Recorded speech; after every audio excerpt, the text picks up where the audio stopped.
ખુશ રહેવા માટે કોઈ ચોક્કસ પરિસ્થિતિની નહીં, પણ રોજ તમારી વિચારસરણી, સમજવાની ક્ષમતા અને જીવન જીવવાની રીત અગત્યની છે.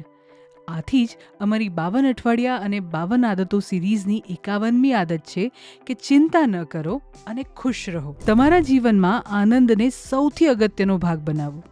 કામ હોય કે અંગત જીવન, દરેક જગ્યાએ આનંદને જ પસંદ કરો.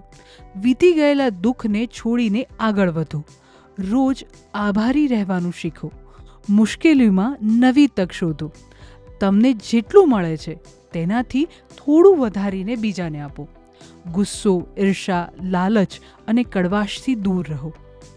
જ્યારે તમે દરરોજ સારા વિચાર અને સારી નિયત સાથે જીવો છો ત્યારે સાચો આનંદ ધીમે ધીમે વધે છે.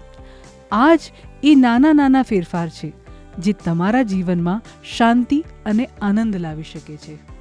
જો તમને આ વિડીયો ઇન્ટરેસ્ટિંગ લાગ્યો હોય તો અમને કમેન્ટ કરીને જરૂરથી જણાવજો અને આવા જ ઇન્ટરેસ્ટિંગ વિડીયો જોવા માટે હેપીએસ્ટ હેલ્થ ગુજરાતીને સબસ્ક્રાઈબ કરો.